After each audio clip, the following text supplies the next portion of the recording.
ಈ ಫೋರೆನ್ಸಿಕ್ಸ್ ಚಿತ್ರದಲ್ಲಿ ಒಂದು ಪ್ರತಿಷ್ಠಿತವಾದಂತಹ ವಿಶೇಷ ಪಾತ್ರ ಅಂದರೆ ಒಂದು ಪೊಲೀಸ್ ಅಧಿಕಾರಿಯ ಪಾತ್ರವನ್ನು ಅಭಿನಯಿಸಿರುವಂಥವರು ಭವಾನಿ ಪ್ರಕಾಶ್ ಅವರು ಕಾರ್ಯಕ್ರಮಕ್ಕೆ ಸ್ವಾಗತ. ನಮಸ್ಕಾರ. ಹೇಗಿದ್ದೀರಾ? ನೋಡೋಕ್ಕೆ ಖುಷಿ ಆಗುತ್ತೆ, ಬಿಂದಾಸ್ ಆಗಿರ್ತೀರ ಅನ್ನೋದು ಗೊತ್ತಾಗುತ್ತೆ. ಆ್ಯಂಡ್ ಆಗಲೇ ರಚನಾ ಅವರು ಮಾತಾಡ್ಸ ಅವರು ಹೇಳ್ತಾ ಇದ್ರು, ಪಾತ್ರನೇ ಬೇರೆ, ನಿಜವಾಗ್ಲೂ ಅವರಿರುವಂಥ ವ್ಯಕ್ತಿತ್ವನೇ ಬೇರೆ. ಅಷ್ಟು ಖುಷಿ ಹಂಚ್ತಾ ಇರ್ತೀರ, ಅಷ್ಟು ವಾತಾವರಣ, ಅಷ್ಟು ಖುಷಿ ಇಟ್ಟಿರ್ತೀರ ಅಂತ. ಸೊ ಇಷ್ಟೊಂದು ಖುಷಿಯಾಗಿರುವಂಥ ವ್ಯಕ್ತಿತ್ವ ನಿಮ್ಮದು. ಅಂದರೆ ಈಗ ಇಷ್ಟು ಸಿನಿಮಾಗಳೆಲ್ಲ ಅಭಿನಯಿಸಿದ್ದೀರಾ, ಈಗ ಫೋರೆನ್ಸಿಕ್ಸ್ ಒಂದು ರಗಡ್ ಪಾತ್ರನ ಅಥವಾ ಒಂದು ಡಿಫ್ರೆಂಟ್ ವೆರಿ ಆಂಗ್ರಿ ಪರ್ಸನ್ ಗೊತ್ತಿಲ್ಲ ನನಗೆ. ತಾವೇ ನಿಮ್ಮ ಪಾತ್ರದ ಬಗ್ಗೆ ಹೇಳಬೇಕು.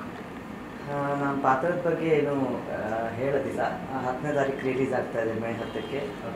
ಥಿಯೇಟ್ರಿಗೆ ಬಂದು ನೋಡಿ. ಅದು ರಗಡ್ ಸಾಫ್ಟು ಯಾವ ಥರ ಕ್ಯಾರೆಕ್ಟರ್ ಅಂತ ನೀವು ನಿಜವಾಗಿರುವಂಥ ಇದಂತೂ ಅಲ್ಲ. ಖಂಡಿತ ಇಲ್ಲ, it's very different. Okay.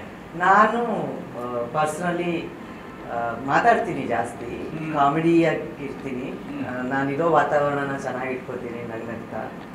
So ಇದಕ್ಕೆ ಇನ್ಸ್ಪಿರೇಷನ್ ಅಂದರೆ ನನ್ನ ಇನ್ಸ್ಪೈರ್ ಮಾಡಿರೋದು ಒಬ್ಬ ಮೆಕ್ಸಿಕನ್ ಆರ್ಟಿಸ್ಟ್ ಫ್ರೀದಾ ಕಾಲೋ ಅಂತ. ಶಿ ಇಸ್ ಅವಳು ನೋಡಿದ್ರೆ ಬದುಕು ಅನ್ನೋದೇನು ಅಥವಾ ಹೇಗೆ ಬದುಕಬೇಕು ಅಂತ ಅನಿಸುತ್ತೆ. ಆದರೆ ಅವಳು ಇರ್ತಾ ಇದ್ದಂದರೆ ಅವಳು ಆಕ್ಸಿಡೆಂಟ್ ಆಗಿ ಬೆಡ್ ರಿಡನ್ ಆದಾಗಲೂ ಕೂಡ ಅವಳು ಪೇಂಟ್ ಮಾಡ್ತಾಯಿದ್ರು. She is a artist. So ಅಂದರೆ ರೆಡಿ ಆಗೋದು, ನಾವು ಮನೇಲಿದ್ದರೆ ಏನೋ ಒಂದು ಬಟ್ಟೆಗಳು ಯಾವ ಮನೇಲಿ ಇರ್ತೀವಲ್ಲ ಬಿಡೋ ಅಂತೀವಿ. ಬಟ್ ರೆಡಿಯಾಗಿ ಆ ಪ್ರತಿಯೊಂದು ಕ್ಷಣನೂ ಪ್ರತಿಯೊಂದು ಬ್ರೀದು ಕೂಡ ಇದು ಕೊನೆಯದು ಅನ್ನೋ ಥರದಲ್ಲಿ ಬದುಕೋದಿರುತ್ತಲ್ಲ, ಅದು ನಾನು ಲಿವಿಂಗ್ ದ ಮೂಮೆಂಟ್, ಪ್ರತಿ ಕ್ಷಣವನ್ನು ಜೀವಿಸಬೇಕು. ಅದು ಯಾವ ಥರ ಅನ್ನೋದು ನಮಗೆ ಗೊತ್ತಿರಬೇಕು. ಓ ಕರೆಕ್ಟ್. ಅದು ಹೆಂಗಂದ್ರೆ ನನಗೂ ಜೀವಿಸೋಕ್ಕಾಗಲ್ಲ, ಅದು ನಿಜ. ಸೊ ನೀವು ಅವರನ್ನು ಫಾಲೋ ಮಾಡ್ಕೊಂಡು ಈ ಥರದಲ್ಲಿ ರೂಢಿಸ್ಕೊಂಡಿದ್ದೀರಾ? ಅವರನ್ನು ಫಾಲೋ ಮಾಡಿಕೊಂಡು ಅನ್ನೋಕ್ಕಿಂತನೂ ಇನ್ಸ್ಪೈರ್ ಆಗಿದ್ದೀನಿ. ಯಾರು ಫಾಲೋ ಮಾಡೋಕ್ಕಾಗಲ್ಲ. ಇನ್ಸ್ಟಾಗ್ರಾಮು ಅದರಲ್ಲಿ ಇದ್ರಲ್ಲಿ ಫಾಲೋ ಮಾಡ್ಬೋದು. ಬಟ್ ನಾನು ಹೇಳೋದು, ನಾನು ಯಾರನ್ನೂ ಫಾಲೋ ಮಾಡೋದಿಲ್ಲ. ಯಾರು ನನ್ನನ್ನು ಫಾಲೋ ಮಾಡೋದು ಬೇಡ, ಜೊತೆಗೆ ಬನ್ನಿ ಸ್ನೇಹಿತರ ಥರ ಹೋಗೋಣ. ಫ್ರೆಂಡ್ಸ್ ಯಾರು ಫಾಲೋ ಮಾಡಬಾರ್ದು. ನವೀನ್ ಅವರು, ರಚನಾ ಅವ್ರ ಜೊತೆ ವಿಶೇಷವಾದಂಥ ಪಾತ್ರ, ಫೋರೆನ್ಸಿಕ್ಸ್ ತಂಡ, ಇದ್ರ ಬಗ್ಗೆ ಹೇಳೋದಾದ್ರೆ ಏನು ಹೇಳ್ತೀರಾ ಜನಗಳಿಗೆ? ಒಂದು ಫಸ್ಟ್ ಆಫ್ ಆಲ್ ನಾನು ರಚನಾ ಬಗ್ಗೆ ಹೇಳಬೇಕು ಅಂದರೆ, ಅವಳು ಒಳ್ಳೆ ನಟಿ. ಅವಳು ಸಿನಿಮಾಗಳನ್ನ ನಾನು ಅವಳು ಮೀಟ್ ಮಾಡಿದ್ಮೇಲೆ ಸಿನಿಮಾ ನೋಡಿದ್ದು. ಅದೊಂದು ಅಚಾನಕ್ಕಾಗಿ ನೋಡಿ ತಕ್ಕಂತ ಅವಳಿಗೆ ಫೋನ್ ಮಾಡಿ, ನೆಕ್ಸ್ಟ್ ಮಹಾನಟಿ ವೇದಿಕೆಯಲ್ಲಿ ಇರ್ತಾರೆ ಅವರು. ಯಾರು ಇಲ್ಲ ಆಗ್ಬೋದು. ಅವಳು she is a wonderful artist. ಅವಳು ಎಲ್ಲ ಥರದ್ದು ಕ್ಯಾರೆಕ್ಟರ್ ಮಾಡೋಕ್ಕೂ ರೆಡಿ ಇರ್ತಾಳೆ. ಅಂದರೆ ಒಂಥರ ಇದರಲ್ಲಿ ನಾನು ನೋಡಿರೋ ರಚನಾ ಬೇರೆ ಸಿನಿಮಾಗಳಲ್ಲಿ, ಈ ಸಿನಿಮಾದಲ್ಲಿ ನೋಡಿರೋ ರಚನಾ ಅಲ್ಲ, ಕ್ಯಾರೆಕ್ಟರ್ ಆಗಿ ಕಾಣಿಸ್ತಾಳೆ. ಸೊ ಅಥವಾ ಎಷ್ಟು ಅಂದರೆ ಇನ್ವಾಲ್ವ್ ಆಗಿ ಅದಕ್ಕೆ ರೆಡಿಯಾಗಿ ಪಾತ್ರನ ಮಾಡಿದ್ದಾಳೆ. ಇನ್ನು ನವೀನ್ ಬಗ್ಗೆ ಹೇಳಬೇಕು ಅಂತಂದರೆ, ಕನ್ನಡ ಚಿತ್ರರಂಗಕ್ಕೆ ಒಂದು ಪ್ರತಿಭೆ ಬಂತು ಅಂತ ಹೇಳ್ಬೋದು. ನಾನು ದರ್ಶನ್ ಬಗ್ಗೆ ಹೇಳಲೇಬೇಕು. ಸಿನಿಮಾ ನಿರ್ದೇಶಕರು ತುಂಬ ಕ್ರಿಯೇಟಿವ್ ಪರ್ಸನ್ನು, ಜಾಸ್ತಿ ಮಾತಾಡಲ್ಲ, ಕೆಲಸದಲ್ಲಿ ತೋರಿಸ್ತಾರೆ. ನನಗೂ ಗೊತ್ತಾಗ್ತಿತ್ತು ಬಂದ ತಕ್ಷಣ ಬ್ರೀಫಿಂಗ್ ನನಗೆ ಏನು ತಲೆ ಇದೆಯಪ್ಪ ಇವ್ರಿಗೆ ಅಂತ. ರಚನಾ ಅವ್ರದ್ದು ಹೇಳ್ತಾ ಇದ್ರು, ಅವ್ರಿಗೆ ಏನು ವಿಷನ್ ಇವಾಸ್ ವೆರಿ ಕ್ಲಿಯರ್, ಏನು ತರಬೇಕು. ಮತ್ತು ಯಾಕಂದ್ರೆ ಪ್ರೊಡ್ಯೂಸರ್ಗೂ ಬರ್ಡನ್ ಆಗಬಾರ್ದು, ಪ್ಲಾನ್ ಏನಿತ್ತು ವೇಸ್ಟ್ ಮಾಡಬಾರ್ದು ಮೇನ್ಲಿ. ಸೊ ಅಷ್ಟಕ್ಕೆ ತಕ್ಕಂಗೆ ಕೆಲಸ ಮಾಡಿದ್ರು. It was very clear. ಹೌದು. ಇವಾಗ ಏನಾಗಿದೆ ಅಂದರೆ, ಸೆಲ್ಯುಲಾಯ್ಡ್ ಇದೆಲ್ಲ ಹೋಗಿ ಡಿಜಿಟಲ್ ಬಂದಮೇಲೆ ಎಷ್ಟು ಬೇಕಾದರೂ ಫೋಟೇಜ್ ತಕ್ಕೋಬೋದು. ಅದಕ್ಕೆ ಅನ್ನೆಸರಿ ಟೈಮ್ ವೇಸ್ಟು, ಪ್ರೊಡ್ಯೂಸರ್ ದುಡ್ಡು ವೇಸ್ಟು, ಎಲ್ಲನೂ ವೇಸ್ಟು, ನಮಗೂ ಟಯರ್ಡ್ ಆಗುತ್ತೆ. ಅದಕ್ಕೆ ಎಷ್ಟು ಬೇಕು ಅಷ್ಟೇ ಶೂಟ್ ಮಾಡಿಕೊಂಡ್ರೆ ಎಲ್ಲರಿಗೂ ರಿಲೀಫ್ ಆಗಿರುತ್ತೆ. ಸೊ ಅದನ್ನು ಅವರು ಕರೆಕ್ಟಾಗಿ ಮಾಡಿದ್ರು. ಇನ್ನು ನಮ್ಮ ನಿರ್ಮಾಪಕರು ಅಷ್ಟೇ, ನಗ್ನಗ್ತಾನೆ ಫೋರೆನ್ಸಿಕ್ಸ್ ಮುಗಿಸ್ಬಿಟ್ರು.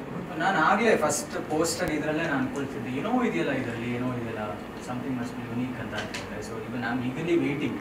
ಫೋರೆನ್ಸಿಕ್ಸ್ ಹೇಗಿರುತ್ತೆ, ಹಾಗಾದರೆ ಎಷ್ಟು ವಿಭಿನ್ನವಾಗಿ ತರ್ತಾರೆ ಏನು, ಮತ್ತು ಕನ್ನಡಿಗರು ಯಾವ ರೀತಿ. Hopefully I am very clear, ಖಂಡಿತ ಕೈ ಹಿಡಿತಾರೆ, ಸಕ್ಸಸ್ಫುಲ್ಲಾಗಿ ಸಿನಿಮಾ ಹೋಗುತ್ತೆ ಅನ್ನೋಂಥದ್ದು ನನ್ನ ಆಶೆ. ಯಾಕೆಂತಂದರೆ ಈ ಥರ ಥ್ರಿಲ್ಲರ್ ಫಿಲ್ಮ್ ಬಂದಿಲ್ಲ ನನ್ನ ಪ್ರಕಾರ. ಅಂದರೆ ಬ್ಲ್ಯಾಕ್ ಆ್ಯಂಡ್ ವೈಟಲ್ಲಿ ಇತ್ತು. ನೀವು ಈ ಜಾನರ್ ಸಿನಿಮಾ ಇದುವರೆಗೂ ಮಾಡಿದ್ದೀರಾ ಈ ಥರ doing it for the first time? ಇಲ್ಲ ಮಾಡಿದ್ದೀನಿ. ಒಂದು ಕಾಟಕ ಅಂತ ಒಂದು ಸಿನಿಮಾದಲ್ಲಿ ಮಾಡಿದ್ದೀನಿ. ಓಕೆ. ಅದರಲ್ಲೂ ಇನ್ಸ್ಪೆಕ್ಟರ್ ಅಂದರೆ ಈ ಥರ ಅಲ್ಲ, ಅದು ಕೂಡ ಬೇರೆ ರೀತಿ. ಬಟ್ ಇದು ಆದರೆ ಇದು ಈಗ ಟೋಟಲ್ ಕಾನ್ಸೆಪ್ಟೇ ಡಿಫ್ರೆಂಟ್ ಇದೆ. ನನಗೆ ಅದು ಹೆಸರಿಂದನೇ ನಾನು ಇನ್ಸ್ಪೈರ್ ಆಗಿಬಿಟ್ಟೆ. ನಿಮಗೆ ಗೊತ್ತೇ ಇರಲಿಲ್ಲ ನನಗೆ ಅದು 4 and 6 ಅಂತ ರಚನಾ ಎಕ್ಸ್ಪ್ಲೈನ್ ಮಾಡಿದ್ಮೇಲೆ ಗೊತ್ತಾಗಿದ್ದು ನನಗೆ. ಯಾಕೆಂದ್ರೆ ನಾನು ಈ ಕತೆಗೆ ನಾನು ಈ ಕತೆಗೆ ಎಂಟ್ರಿ ಆಗಿದ್ದು ಶೂಟಿಂಗ್ ಆಗಿ ಯಾರೋ ಮಾಡಿ ಅದು ಏನೋ ಅಂದರೆ ವರ್ಕ್ ಆಗದೆ ಮತ್ತೆ ನನ್ನ ಹತ್ರ ಬಂದು ಕೇಳಿದಾಗ ನಾನು ಆ್ಯಕ್ಟ್ ಮಾಡಿ ಒಪ್ಕೊಂಡಿದ್ದೆ. ಸೊ ಹಂಗಾಗಿ ನನಗೆ ಅಷ್ಟೊಂದು ನಿಮಗೇನು ಪಾತ್ರಕ್ಕೆ ತಯಾರಿ ಅಂತ ಏನು ಇರಲಿಲ್ವಾ? ಡೆಫಿನೆಟ್ಲಿ ಇರುತ್ತೆ. ನನಗೊಂದು ಪಾತ್ರ ಕೊಡ್ತಾ ಇರೋಕ್ಕೆ ನಾನು ಅದಕ್ಕೆ ಅಂತಲೇ ಒಂದು ತಯಾರಿ ಮಾಡ್ಕೊತೀನಿ. ಅಂದರೆ ನಾನು ನೀನಾಸಂನಲ್ಲಿ ಕಲ್ತಿದ್ದು. ಸೊ ನಮಗೆ ಪಾತ್ರ ತಯಾರಿ ಅಂದರೆ ಈಗ ಫಾರ್ ಎಕ್ಸಾಂಪಲ್ ಶಿಕಾರಿ ದೇವಿ ಅಂತ ಅಂದರೆ ಅವಳ ಏಜ್ ಏನು, ಅವಳ ಮೂಲ ಏನು, ಅವಳ ಅಪ್ಪ ಅಮ್ಮ ಹೇಗಿದ್ರು ಅಂತ ನನಗೆ ನಾನೇ ಒಂಥರ ಕಲ್ಪನೆಯಲ್ಲಿ ಒಂದು ಕತೆ ಕಟ್ಕೊತೀನಿ. ಸೊ ಅವಳು ಯಾಕೆ ಹಿಂಗೆ ಬಿಹೇವ್ ಮಾಡ್ತಾಳೆ? ಯಾಕೆಂದರೆ ನಾವು ಸಣ್ಣವರಿದ್ದಾಗ ಯಾವ ಥರ ಇರ್ತೀವಿ ಅಥವಾ ಏನಾದರೂ ಒಂದು ಇನ್ಸಿಡೆಂಟ್ ಆಗಿದ್ದರೆ ಅದು ನಾವು ನಮ್ಮ ಇದ್ರ ಮೇಲೆ ಮನಸ್ಸಿನ ಮೇಲೆ ಪರಿಣಾಮ ಬೀರಿರುತ್ತೆ. ನಾನು ನಗ್ನಾಗ್ತಾ ಇರ್ತೀನಿ ಅಂದರೆ ಬಹುಶಃ ನನ್ನೊಳಗಡೆ ಎಲ್ಲೋ ದುಃಖ ಇರ್ಬೋದು ಅಲ್ವಾ? ಈಗ ಚಾಪ್ಲಿನ್ನು ಎಲ್ಲರನ್ನೂ ನಗಿಸ್ತಾ ಇದ್ದ, ಆದರೆ ಸೊ ಆ ಥರ ಏನೋ ಒಂದು ಟ್ರೋಮಾ ಇರುತ್ತೆ, ನಡೆದಿರುತ್ತೆ, ಇನ್ಸಿಡೆಂಟ್ ಆಗಿರುತ್ತೆ. ಸೊ ಹಾಗಾಗಿ ಶಿಕಾರಿ ದೇವಿ ಈ ಥರ ಅವಳು ಒಂಥರ ಹಿಂಗೆ ಅದೇನೋ ಕವಳ ಆಗ್ತಾಳೆ. ಅಂದರೆ ಎಲೆ ಅಡಿಕೆ ತಿಂತಿರ್ತಾಳೆ, ಎಲ್ಲಿ ಬೇಕೋ ಅಲ್ಲಿ ಕುತ್ಕೊಂಡು ಉಗಿತಾಳೆ, ಸಿಗರೇಟ್ ಸೇರ್ತಾಳೆ, ಹೊಗೆ ಬಿಡ್ತಿರ್ತಾಳೆ, ಆ ಥರ ಇರ್ತಾಳೆ ಅಂತಂದರೆ ನನ್ನ ಕಥೆನೇ ಬೇರೆ ಇತ್ತು. ಎಲ್ಲವೂ ನಿಮ್ಮ ತಯಾರಿಲಿ ಆಯಿತು. ಯಾರು ರೋಲ್ ಮಾಡೆಲ್ ಈಗ ಆಸ್ ಲೇಡಿ ಇನ್ಸ್ಪೆಕ್ಟರ್ ಈಗ ಮಾಲಾಶ್ರೀ ಆಗಿರ್ಬೋದು, ರಾಗಿಣಿ ಎಲ್ಲವನ್ನೂ ತಾವು ನೋಡಿರ್ತೀರಾ, ಆಬ್ವಿಯಸ್ಲಿ ನೋಡಿರ್ತೀರಾ. ಸೊ ಇದಕ್ಕೆ ಅದಕ್ಕೆ ಸಂಬಂಧ ಇಲ್ಲ ಅಂತೀರಾ? ನಾನು ಯಾರನ್ನು ರೋಲ್ ಮಾಡಲ್ಲ ತಗೊಳ್ಳಲ್ಲ. ಯಾಕೆಂದರೆ ನಾನು ಎಲ್ಲರನ್ನೂ ಗೌರವಿಸ್ತೀನಿ ಅವರು ಮಾಡಿರೋ ಪಾತ್ರಗಳನ್ನ. ಯಾಕೆಂದರೆ ನನ್ನ ಬಾಡಿ ಲ್ಯಾಂಗ್ವೇಜ್ಗೆ, ನನ್ನ ವಾಯ್ಸಿಗೆ ನಾನು ಏನು ಬೇಕೋ ಅದನ್ನೇ ಮಾಡಬೇಕು. ನಾನು ಇನ್ನೊಬ್ಬನ ರೋಲ್ ಮಾಡಲ್ಲ ತಗೊಂಡು ಕಾಪಿ ಮಾಡೋಕ್ಕಾಗಲ್ಲ. ಆ ಥರ ಮಾಡೋದು ತಪ್ಪು. ಅಂದರೆ ನಾನು ಇನ್ಸ್ಪೈರ್ ಆಗ್ಬೋದು ನೀವು, ಬಟ್ ನನ್ನ ಬಾಡಿ ಲ್ಯಾಂಗ್ವೇಜ್, ನನ್ನ ವಾಯ್ಸ್ ಅದು ನಂದೇ. ಸೊ ಹಾಗಾಗಿ ಯಾರು ರೋಲ್ ಮಾಡೋದು. ಓಕೆ, ನಾನು ಕೆಲವು ಒಂದು 4-5 ನಿರ್ದೇಶಕರ ಹೆಸರು ಹೇಳ್ತೀನಿ. ಏನಾದ್ರು ಒಂದು ವರ್ಡಲ್ಲಿ ಅಥವಾ ಒಂದು ಲೈನ್ ಬಗ್ಗೆ ಹೇಳೋಣ. First of all Yogiraj Bhat sir. ಸಾಹಿತ್ಯ ಅಂದರೆ ಸಾಹಿತ್ಯದಿಂದನೇ ಸಿನಿಮಾ ಗೆಲ್ಲುತ್ತೆ ಅಂತನಾ? ಬಹುಶಃ ಅವರು ಬರೆಯೋ ಡಬಲ್ ಮೀನಿಂಗ್ ಪದಗಳಿಂದ ಆನೆಸ್ಟಾಗಿ ಹೇಳ್ತೀನಿ. ಓಕೆ, ನಾನಲ್ಲ, ಎಷ್ಟೋ ಜನ ಹೇಳ್ತಾರೆ, ನಾನು ಸಂತೋಷ್ ಆನಂದ ನಿರ್ದೇಶಕ. ಓಕೆ, ರಿಷಬ್ ಶೆಟ್ಟಿ ಮತ್ತೆ ಯಾಕೆ ತಗೊಳ್ಬೋದಾ? ಕಾಂತಾರ 2 ಪ್ಲಾನ್ ಆಗ್ತಿದ್ದೀರಾ? ಇಲ್ಲ, ಅದಕ್ಕೆ ಅಲ್ಲ, ಆಕ್ಚುಲಿ ಕೊಟ್ಟರೆ ಮಾಡ್ತೀನಿ.